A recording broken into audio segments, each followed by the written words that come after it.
The 2025 season. We've gotten to the draft. Okay, let's talk about the draft then. If we want to avoid any other jinxes or curses here. Looks like Beichuan actually getting the brunt of the ban targets here for UP. Wow. That's Skarner, Sejuani, and Poppy all taken off the board.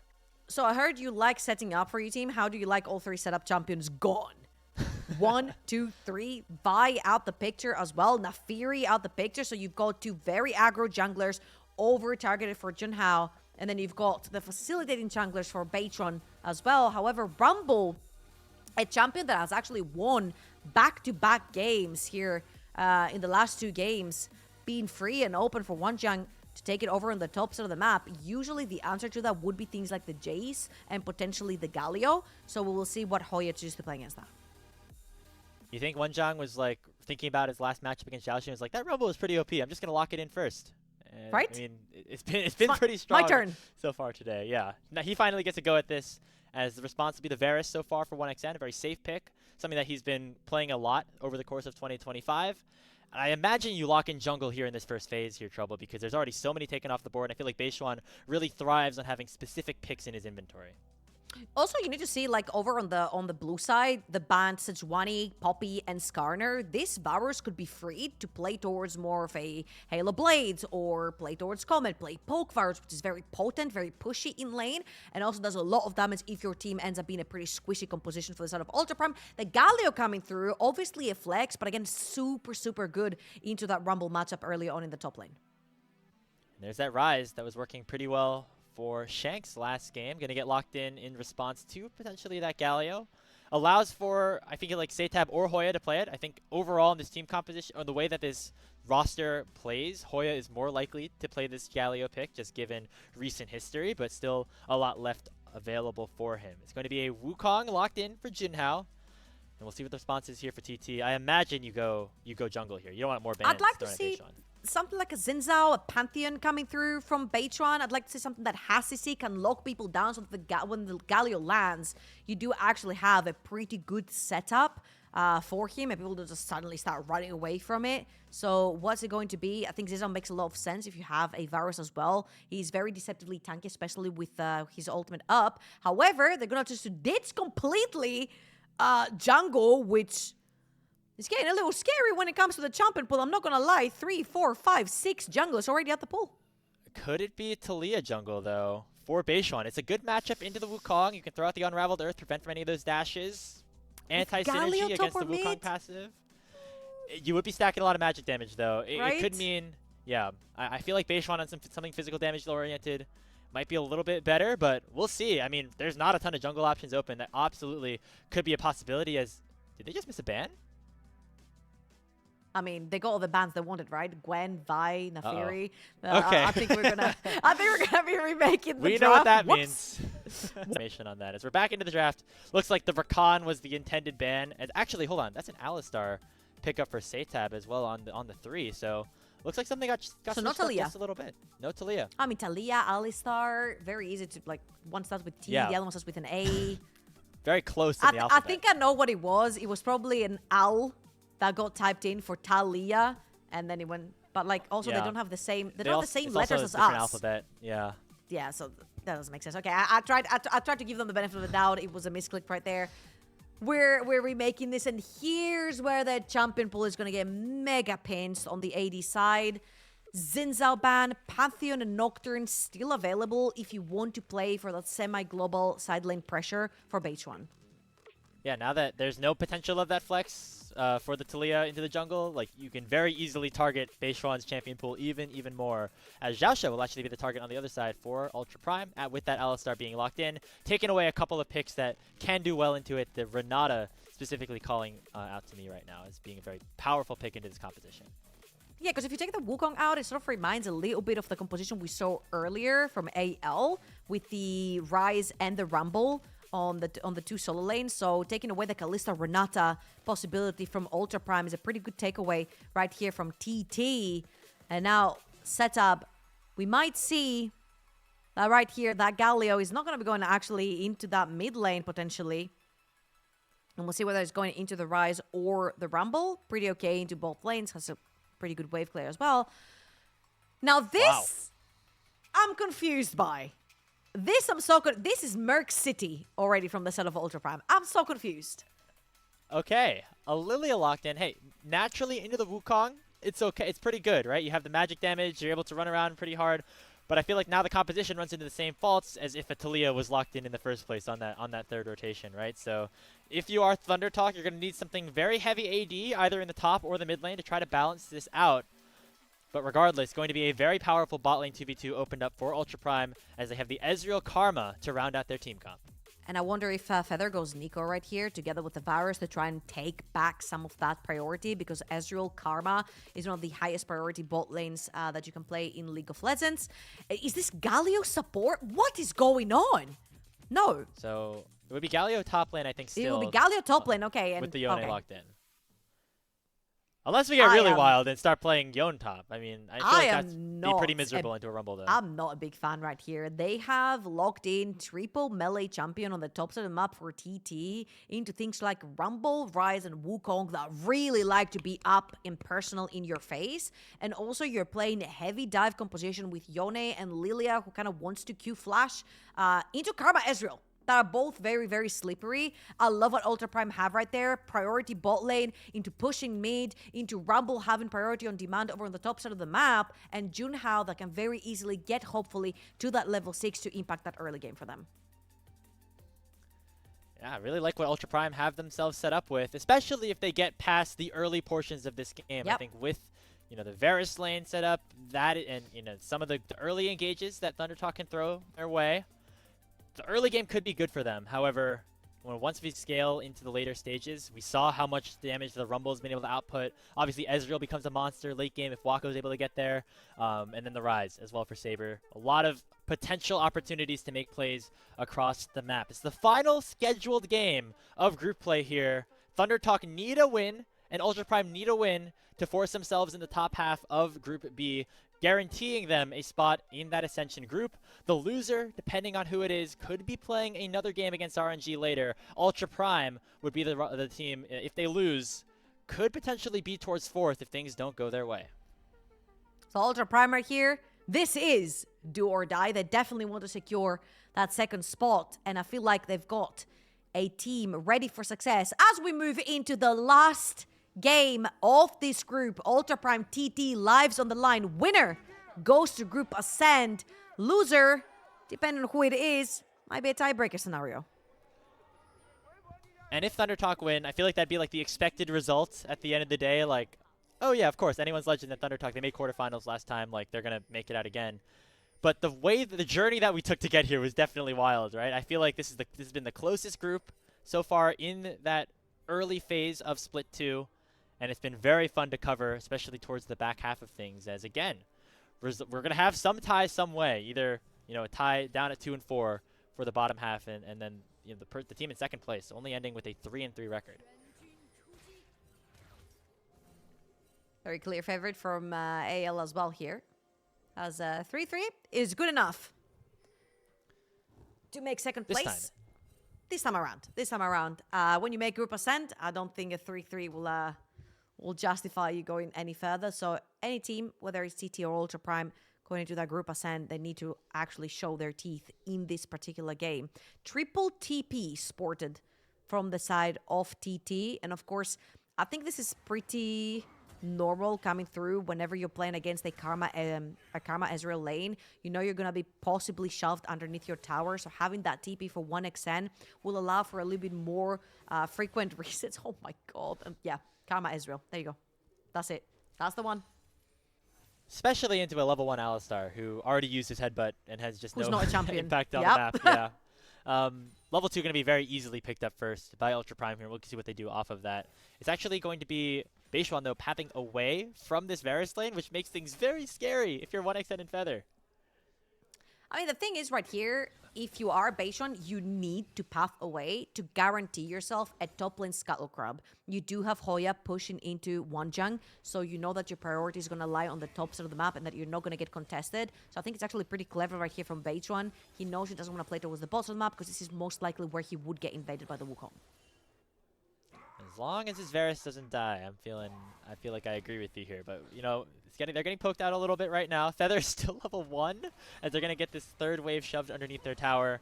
Now Feather is going to jump in here with the headbutt, not landing that pulverize though, as they're just going to continue to take a beating down here in the bottom side. He flash? Oh, observers, come on. That's a thick wall with triple C, to be fair. You know what? We would have never known unless the observers pulled that up. But now But you know what? LPL observers are so goated, by the way. Every single time ruthless. someone fails anything, it will be shown on replay. That's why they're goated. Oh man, you know what? It's gonna be okay, Junhao. You're not gonna be too far behind on the clear. Although Beichuan has gotten there first through the top side, will be able to pick up that top lane scuttle crab, as you alluded to. Just gonna be a trade of these neutrals in the river though. As overall though, for Ultra Prime, laning going well for them, especially towards the bottom side. He made it past the wall.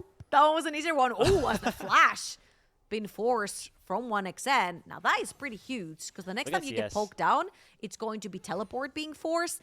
20 CS difference over the boss, and of course, there's a full minion wave crashing underneath the tower. How good is 1xn at taking all of them? Usually without pressure. It's a much easier task. -1, -2.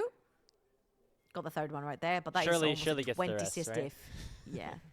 Well, 6 in CS difference. Did he miss another? I couldn't. I didn't do the math. I think right. he did. I think you got only one from the 3 casters right Good there. eye.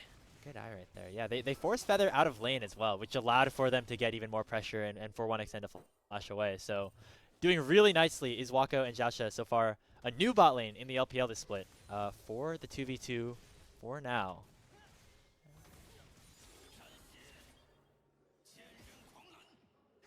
Little time to breathe as 1xn presses his teleport button towards the top side of the map. They're going to be swapping.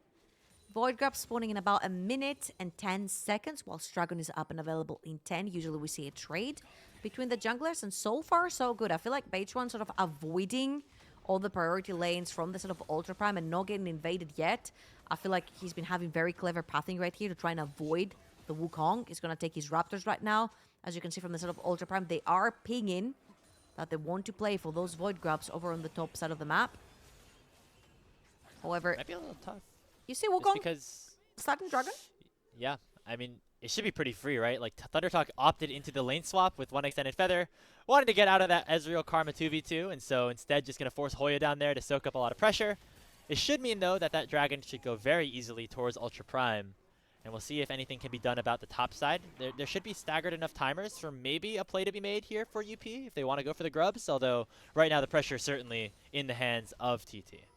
I feel like if anything, I would hold Ezreal Karma towards either mid lane or bot lane to try and hammer towers, get early turret platings, because I feel like doing neutral objective to neutral objective really does hit onto the jungle quite a lot. You lose a lot of experience, you lose a lot of your camps, and right now you see that the entire bot side jungle of Junhao is up and available. He's not going to choose to go for that. Rise also heading towards the top side of the map, does have the ultimate to try and still try and play here, and Beichuan just going to take one and get out. Here comes the Realm Warp, though. Saber could be in range to land a root, but nicely done by Beichuan, hopping into the brush to make sure does not get rooted up. Teleport comes in. It looks like actually ThunderTalk want to fight for this one here. Beichuan does a lot of damage with the Blooming Blows to these grubs, and we already see SeTab going in aggressively onto Xiaosha. It should be full control of the grubs. They pick up all 3 and will get out with their lives. I'm not a big fan of this, especially for Junhao, playing a more aggro champion that does like to get to that level 6 as quickly as possible. You basically just handshook the Dragon and the Void Grabs, but you just expended way too much for this. The Rise ultimate, you stuck around too much. Your bot side jungle has been up for quite a long time. Now your top side jungle has spawned, so now you see why when we're talking about the junglers in particular, like neutral objective is technically a no-no because you just fall way too far behind in farming your own jungle. And basically, Beichuan didn't give up anything for this. He just cleared topside, straight into the topside neutral objective. So he will be a little bit ahead in terms of clearing. He will grab 3 Void Grabs on himself. And this will be a pretty advantageous trade, if you will, for TT. Yeah, nicely done by them to stabilize this game a little bit after what was a pretty tough start to this one, just because of how well Wako and Joshua were playing this Yeah. game. It's a really nicely executed swap. Obviously, we're on the new patch, so there's no lane swaps at the start of the game, but that can happen as soon as you pass a few minutes into it. And so 1xN and Feather rotating first to the top side allowed for ThunderTalk to get full control of those grubs, and now the gold lead's only 300, 400. And also a reminder right there, 1xN did not have his flash available. It was burned down that skirmish in the 2 versus 2. So making sure that they put him in all of the quote-unquote safe lanes over on the top side where it's a 1 versus 2. And now they put him over in the mid lane. His flash has just now come up. He's level 6. He's a little bit more safe. So very great transitioning around the map for TT to just make sure they keep 1xN safe. A 1xN that has gone for more of the poke build. As we mentioned, there are a lot of units, that's the TFT brain rot talking, I'm sorry. A lot of champions that want to be moving way too far into Ultra Prime's composition. So 1xN playing for more of the I'll poke from distance kind of Varus is the way to go here. Yeah, and you know, even though the 2v2 is the same here for 1xN and Feather, it's a shorter lane, which means that you're not going to be as pressured here from this Ezreal Karma. And now 1xN can start to fire back a little bit as well, right? He's got a Dirk. The piercing arrows are going to do a little bit of poke back, so Wako and Xiaoxia can't just, you know, put in a big chunk of damage for free at this point. And it's also very dangerous because you could potentially get ganked from both sides. There's only vision on the top side of the map from Ultra Prime. So once Beichuan is back on the map, he's level 7 as well. You could potentially be a little bit volatile from the bot side. Now, Xiaoxia is going to take the back. He's going to get control ward in his inventory. 1 was all he could afford. And this is going to be another cycling of the Skull Crab. I think, yeah, Junhao is going to be on it on the top side of the map. Going to smite that one away.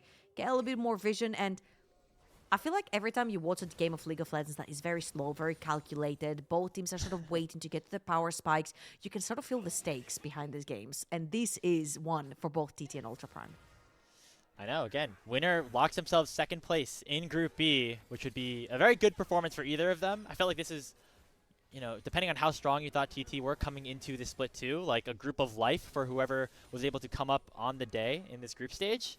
And Ultra Prime, obviously with their great start to the round robin, put themselves in a position where they are now playing for their lives here, for that automatic berth into the Ascension group. But ThunderTalk, again, I think by many people would be considered the favorites just based off of their previous split. They want to make sure that that doesn't happen and that Ultra Prime are sent down to the bottom half. That's a reminder right here also that Ultra Prime are 1-0 up on the head-to-head between the two. So TT are definitely looking for the revenge. And what a revenge this would be. Not only do you equalize a score between the two, but you also equalize a score between the wins and losses and make it straight into that second place. As you mentioned, again, very slow, calculated game for both of them. Second set of Void Grubs is going to come up. Ultra Prime instantly on top of that. 10 seconds for the next Dragon. And I feel like right here for TT, they're more than happy to sort of trade 3 and 3 between them and Ultra Prime because they do have SeTab on the bottom of the map, on that Yone. Again, it's very, very important to get to that Blade of the Ruin King as fast as possible for that Yone to start making those big plays, start being a little bit more, quote-unquote, immortal on the side lane, if you will. You see, one turret plating, pull in one Junk's TP as well to catch the wave. Great stuff right there from TT. And so the question is now, can ThunderTalk do the same trade that they did last game, although on the other side of the map? Trading the grubs for that dragon? It looks like the answer will be yes, as Junhao instead opting towards clearing his wolves and going for a bit of a reset across the map. So, yeah, didn't go well for them last time, so might as well just try to keep up the tempo as you will, as Beichuan will be able to pick up this dragon, even up the count at 1, and keep things very close between these two teams. And this is a very big deviation from our last 2 matchups that we've casted here, Trouble, as we have no kills in the first 11 minutes. It seems like these teams very much looking towards the back half of things for these team fights. Yeah, and specifically for the set of Ultra Prime, you're looking for the first item spike, right? Trinity Force onto Wukong, Trinity Force onto your Ezreal. 2-item spike even better because you get Road of the Ages onto Saber's Rise as well as the mana mid for Ezreal. And that 2-item spike is usually where the mid and bot lane want to fight around for the set of Ultra Prime. So we've got a bit of time to talk League of Legends or other things. In the meantime, gold is pretty much that, even just a 500 gold lead for the set of Ultra Prime. Nothing major. It's literally very evenly split among all 5 members. Wow, look at that. Holy cow. It's literally 100 different, like, across the board in terms of the differences between the roles right now. Nobody has any sort of advantage. I guess now slightly opening up for the bot lane of Ultra Prime as they are able to clear out another wave or two. But that just shows how close things are and also how nicely ThunderTalk have been able to bounce back. It looked like a situation where Ultra Prime were going to be in an advantageous situation, much like they were in the game against RNG earlier today. But that's proving not to be the case specifically yet, as Feather might be caught out. Doesn't want to burn that flash, but might have to use either that or the ultimate in order to escape. There comes that Unbreakable Will, as it will prevent any extra damage coming down from the Ezreal.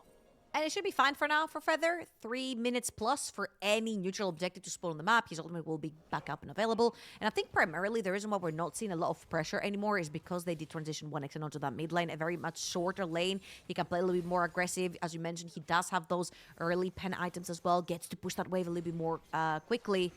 And as for Ultra Prime, Trinity Force, Rod of Ages completed. Leandris also tick for that Rumble over on the top side of the map. So a lot of the key items are starting to run through. Ghostblade, as you see on 1xN's Varus, will make it a lot safer playing in that mid lane, getting that a little bit of boost of movement speed. So I feel like TT played that early game very cleverly, waited for the sort of mean lady of the lane swap to go away first, and then swapped 1xN and Feather over the top side. And then once transitioned them onto mid, it has been a pretty smooth sailing game for now. As I'm saying this, that's a 4-man bot lane. Yeah, they really want to try to pick up a couple of plates maybe before they expire in 10 seconds or so, but they're just going to force the W out of Hoya, who did a really nice job clearing out that wave. With the Hollow Radiance as well, means that you get a little bit of extra wave clear, and now 1xN gets a free timer on this mid lane tier 1. Yeah, still 3 members hovering down the bot lane for TT. Sorry, for Ultra Prime. Same as 3 members hovering towards the top side for Ultra Prime. For TT, sorry. Oh my god. And they're Hoya going right under back trouble bot lane, again. by the way. Yeah, there comes that Cyclone, but really nicely done by Hoya to land the Justice Punch and force Junhao to actually flash away. And with that tower heated up, means it's very difficult. Oh my goodness, Saber got down to about 300 or so off of that fight. So nicely done by Hoya to survive. And on the other side of things, Wonjong was actually forced back to base, meaning that ThunderTalk were able to get another full wave of pressure in the top lane.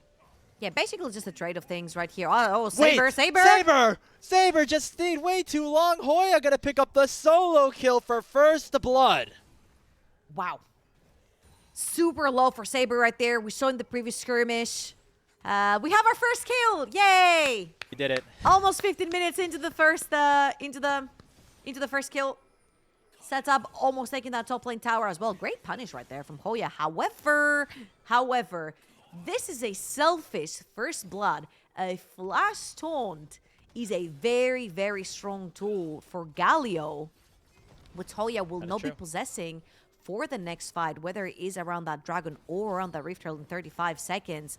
Now let's watch this one more time. Great clearing the wave right there, and you can't really pin down that Galio. There is not enough damage among the triplet. The Ultra Prime chose take down there, and when the tower is ramped up, it takes a longer time to fall off. Saber stays around for that wave. Oof. The dash will come through into the taunt, the flash, auto, and he's dead. You know what? Hoya earned that kill. He generated so much pressure down there. He soaked up 2 dive attempts. Like, if you're ThunderTalk, you're like, okay, you're allowed to flash for that kill because you took enough pressure for us, I guess. It might come back to bite them, though, because there's no flash available for when this dragon spawns. Also, Rift Herald on the table as well. You can see Ultra Prime already trying to make a play towards the top side of the map there, but we'll see what ends up happening here, as Junhao is the one to start it up first.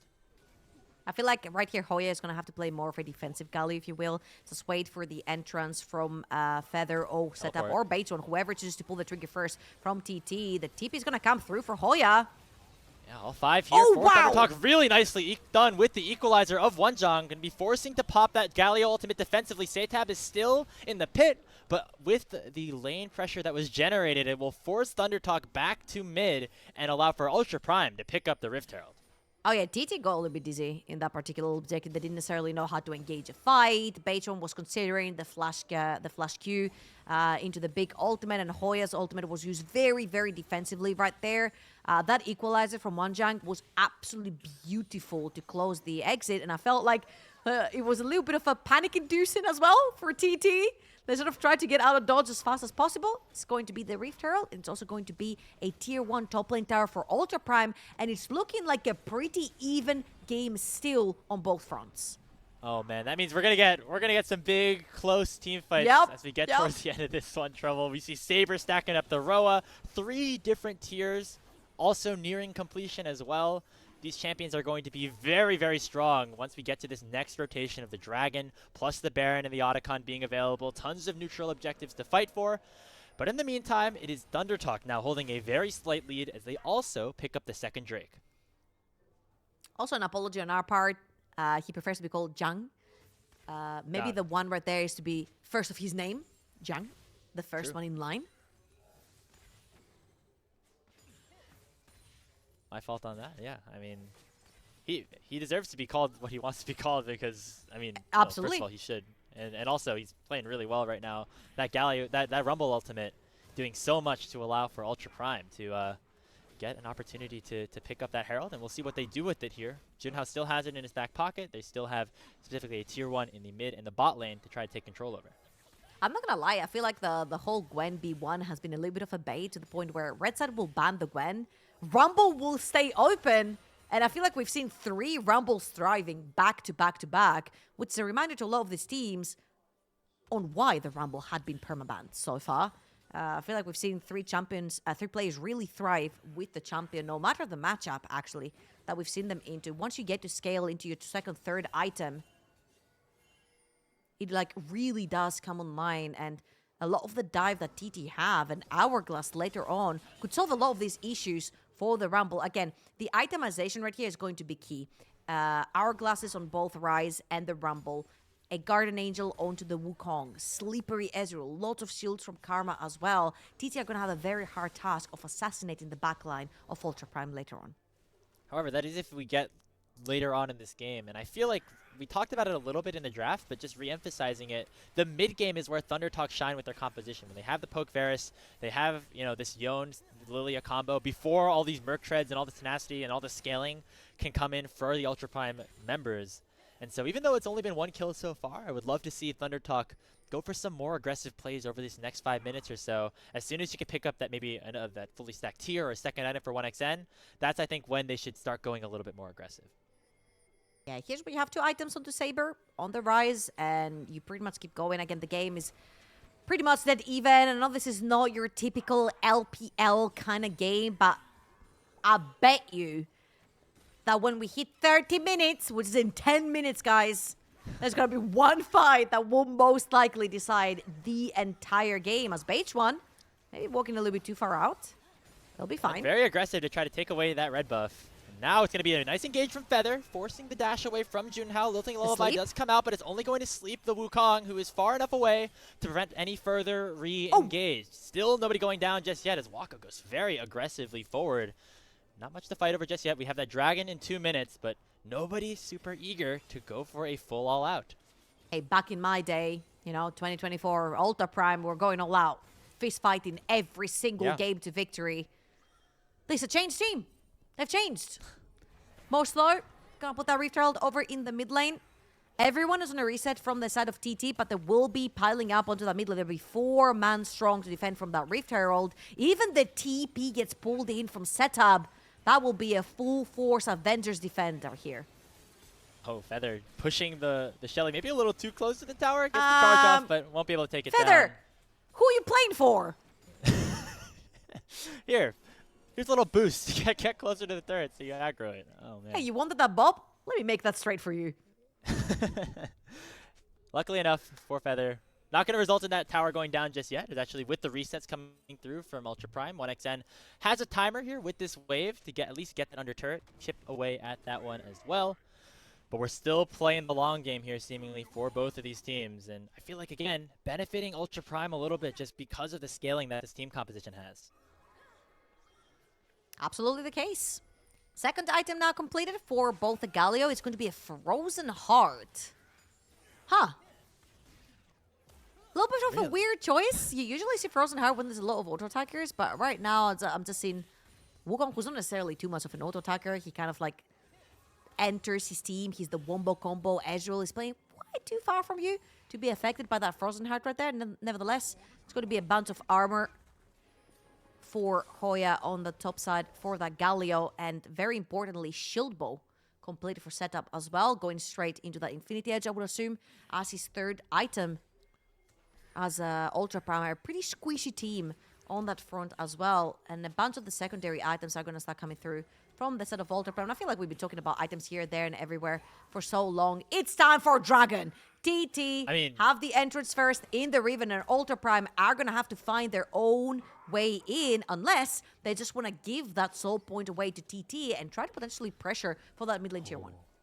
That swirl seed almost connected on a Junhao. Yeah, if you're ThunderTalk, you definitely want to fight this one here. Mikhail's actually used to prevent the Chain of Corruption from connecting, but already the Dragon at 5,000 HP. Realmore comes out, only going to be taken in by the Karma, as now they can just focus in onto the Ultra Prime support. I don't think Xiaosha realized that he was going to be teleported into the middle of the entirety of ThunderTalk, and that will allow for the Dragon to go over, as well as the Lilting Lullaby to land onto Zhang. He gets knocked up, potentially taunted. The Equalizer comes out, but it might be just too late. That's finally the Feats of Warfare picked up for TT, as they will go 2-0 in the fight and make it 3 as Junhao burns to the floor.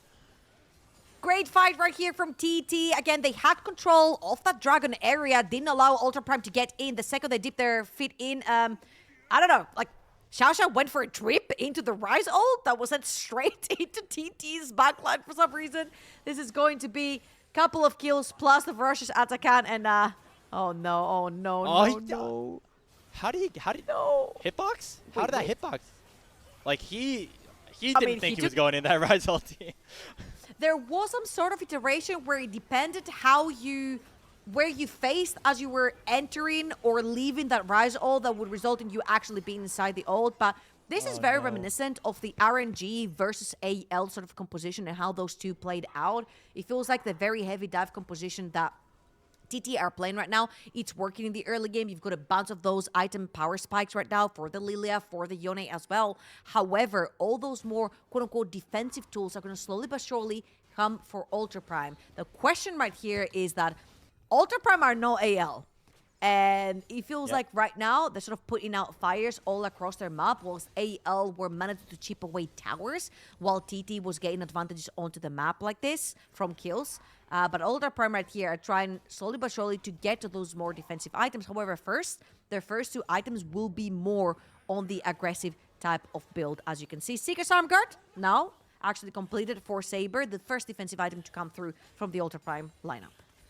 Yeah, we're starting to get there here for Ultra Prime. The question is, will it be too little too late? I don't think so just yet, as it's all, just a 2,000 gold lead opened up for ThunderTalk, but I agree with you there, Trouble. Like, they've been playing the map play, they've been playing the macro game much better than Ultra Prime so far, and that's the difference between what we saw from Anyone's Legends in that last game and what Ultra Prime are dealing with right now. Down 3,000 gold, they're down soul point as well. Baron? I mean, they're doing Baron. Start it up, right? They could force a fight here. SeTab does a lot of damage, and they're just going for it.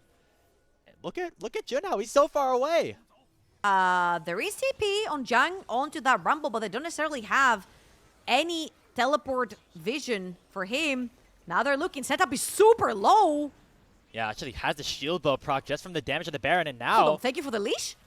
Junhao can go right towards it. It is the revives available for ThunderTalk, so if they go for a fight and some of them go down, not the worst thing in the world. Hoya on a flank potentially to try to find and engage. Junhao looking for that Cyclone. He's going to find the knockup on a 1xN. The flash not going to do anything as he'll get sent right back to base. SeTab teleports back into the fight. Tries to land a lot of damage onto Xiaosha. Already Zhang is down and the collapse is true for TT. It's a double kill for Beichuan. Saber will fall the same, and a 4-for-2 has opened up on the map here for ThunderTalk. Wako and Xiaosha are still alive though.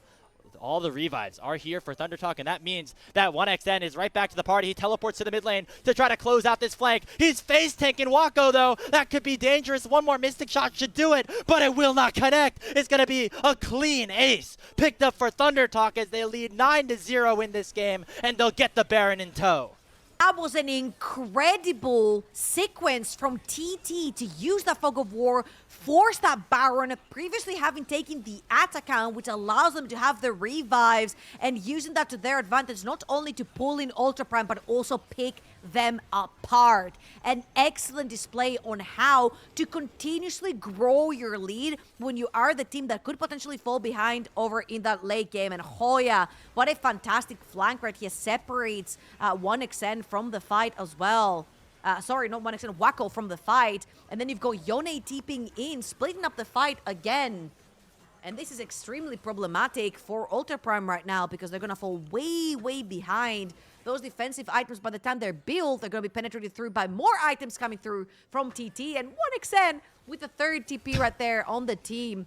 Literally just playing around his Galio. Wako not able to get any of those revives or shutdowns. Well, shutdowns at that point because he had been taken out.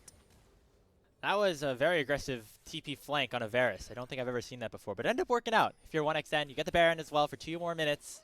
And I really love the decisiveness from TT, knowing that they're on a bit of a timer, just due to the scaling that Ultra Prime have in their composition. They know that they're very strong at this two-item point, and they've taken advantage of it with 2 straight team fight victories for themselves. Now up 7,000 gold and looking like they are the ones in charge of potentially sending themselves into second place of this group. Still some more games to play, though. Chain of Corruption lands on a Saber, as well as Xiaosha, as he takes a huge chunk of damage from the Empowered Arrow. Junhao looking for a last-ditch effort on the engage, but he gets taunted up before the Cyclone gets issued. And here's the re-engage, as SeTab will go in for a double kill, and Wako is forced to flee. The desperation play right here from Ultra Prime, because the Terry on top is the dragon that has just spawned, which is the Mountain Soul. Ultra Prime did not want to give this away to TT, but right here, TT, they have the waves, they have the members alive, they will be looking for that mid lane tier 1 inhibitor. I mean, if they were all sticking together, this could have also been the end, but right now, it is going to be just that mid lane push and the Dragon Soul. Triple Mountain with Soul going over to TT. Ultra Prime, it's looking a little cooked. What a game 0 for kills. ThunderTalk. They haven't gotten on the board just yet. I feel like this happened to ThunderTalk in one of their games last week as well. So good on them to rebound and play a very clean last game of the group stage for themselves, potentially, as the Equalizer comes out to try to prevent this tier 2 tower from falling. One more minion is going to do it, but here comes the flank from Saber. He comes in with that teleport and is going to try to go for some sort of collapse with SeTab on the bottom side without a teleport. Could be Wako looking to try to do some damage on Hoya, but he's just too tanky, man, on this Galio, as he Justice punches right out on there and says, see ya later. That was so sad to witness. It was like they were poking him with a stick. He wasn't feeling anything. Riftmaker now completed it as well. Let's watch this one more time. The 10 of Corruption right here from 1xN, beautifully played through that vision they set over in the mid lane. Takes a huge chunk out of Xiaosha as well. Look at Hoya. The heal, and Junhao the second. Oh, he just dashed into the taunt from Hoya. Great stuff from that Galio, and then once that is over, they cannot reach over to 1xN. TT are just slapping Ultra Prime with their extra items right there and their extra gold. That's an 11,000 gold lead. And Ultra Prime, this is not over. They have to be thinking about the next game that they hadn't scheduled to play because they were hoping they were going to win this one. However, when TT win this game, Ultra Prime are going to have to play a tiebreaker versus RNG for the 3rd place. And this would be the 3rd straight loss of the day for Ultra Prime. If the result goes the way that we're expecting it at the moment, how can they bounce back from that? Can they recover mentally after such a good start to the round robin, where they got wins over ThunderTalk and RNG early on? Now they're facing themselves over 12,000 gold in the deficit and trouble. This team comp scales, but I don't know if it scales enough to overcome this sort of lead.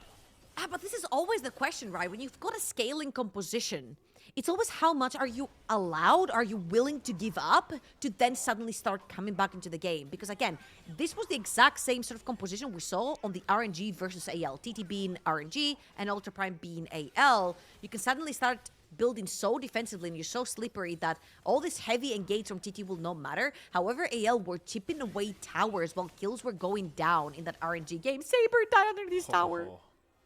Doing a lot of damage right now is SeTab, who's had himself a really good game overall on the Yone. Beichuan even tanky enough. I mean, just the Mountain Soul on everybody makes it so hard for even these scaling champions on Ultra Prime to do any sort of damage. Yeah, and here's the question for TT. a more fun question for them. Is anyone going to die in this game? And who is it going to be? 009 for both the bot laners, 403, 504, and 308. At this point, Medjai's picked up from Beichuan as he leaves the base as well. Infinity Edge completed, Edge of Night for 1xN as well. They are equipped, locked, and loaded. Level 17 for both solo laners on the side of TT. They're going to have that mid lane wave constantly pressuring for another minute and 40 seconds about, as big boy minions are going to be spawning onto this mid lane, and they've got a lot more pressure on the side lane with SeTab.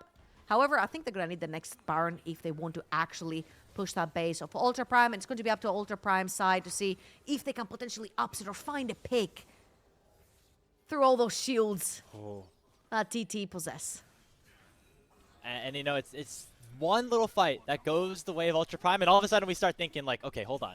Maybe it's not over Junhao? just yet. Junhao might find an opportunity here. He's going for a flank, not finding the Cyclone onto a crucial carry just yet. Saber using the Realm Warp to come in, but he might be trapped between everybody on ThunderTalk as Beichuan looks for the engage. Saber goes golden. Feather and Hoya just tanking up this front line without any say of the world. Another two-man taunt lands. Junhao gets knocked up. ThunderTalk are going to do it. They're going to land the knock-up onto one Jong and take him down as well. Wako and Zhaosha the last to survive, but I don't know if they'll be able to do so for much longer. Another piercing arrow connects. The Leandry's burn might take Zhaosha down himself. He's going to head right back to base, but he's going to not get there in time as ThunderTalk are going to get themselves another win in the group stage. Ultra Prime on the dichotomy. Do you stop them or do you give the Baron? TT are going to take them down. They're going to take the Nexus and they're going to push themselves to that second place in their group.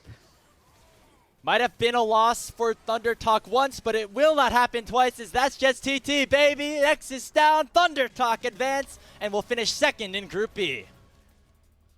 Excellent display on how to push your advantage when you play in a team that is meant to fistfight and you want to continuously just pressure your advantage.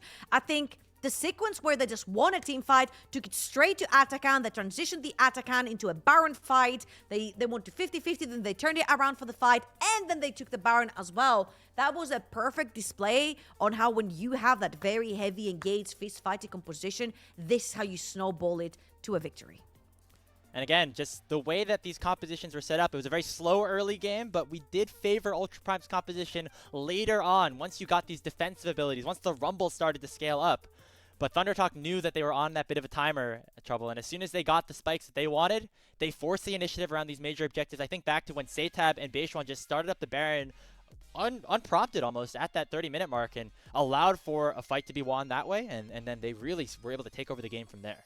Man, this just sucks for Ultra Prime. Like, third loss on the day. Like, they started at such a good position in this group, and then all of a sudden it's been turned around, and now they have to fight with RNG for that third spot. We've got our placements ready to show you guys as well to see how the group has panned out so far. And we are looking, of course, at Group B. RNG, actually, because the head-to-head, they end up being above Ultra Prime in this one. It's going to be a tiebreaker, of course, and it's going to be played right after, if I'm not wrong, on who's going to have a chance to play in that small quote-unquote playoffs bracket to possibly make it into that group ascent. Yeah, we got our bonus Game 7 here. We're ready for, again, a rematch of what just happened earlier on in the day as well, as RNG also issued a heartbreaker to Ultra Prime. It was very, very close throughout that one. Ultra Prime in the lead for a lot of it, and then RNG ended up coming back off of some really nice team fighting from Jachi on that Kaisa. We'll get into that matchup preview in just a little bit, but let's talk about ThunderTalk again for a moment here, Trouble, because they had a bit of a rough go of things in the first half of this round robin in the group stage, but seems like they really locked in and took care of business against the teams that they were expected to beat coming into this matchup. I just feel like when the question comes to like teams that are so not prominent in the league and suddenly they just have like a resurgence, especially right now in the second round robin, I feel like when you have that early game lead, a lot of teams will not know how to close it out, and especially with how crazy the LPL is. You mentioned the RNG game. RNG suddenly just came back through 2 team fights and they just won it all. I feel like trying to snowball your advantage is not always the easiest thing to do because you need to make the right calls. TT made those right calls in this particular game, and it ended up being to their own advantage. And actually, they were like quick calls as well. It was one fight into one objective, into another fight, into another objective, into let's end the game. Suddenly we are stronger, we can just start fist fighting. And I feel like this is testament to their development as a team as well, and to the people that they have kept over on the roster. And it's great to see TT finally on the up and up, locking that second place. Yeah, he has a big core from ThunderTalk that have stuck together for a number of splits now. Hoya has been here for, what, 8 or 9 splits at this point because of just his consistency on this roster. He's always been not the strongest in terms of a hard carry, but always does his job, and I feel like has really exemplified that throughout 2025. And of course, the one change that they made this split as well, putting in SeTab over from DRX. He looked pretty good in this game as well on the Yone. We take a look at this post-match screenshot. 1xN, Poke Varus, of course, doing a lot of damage, but the rest of the team also really contributing on all levels. I'm looking at the Wukong damage, and it's less than the Karma damage,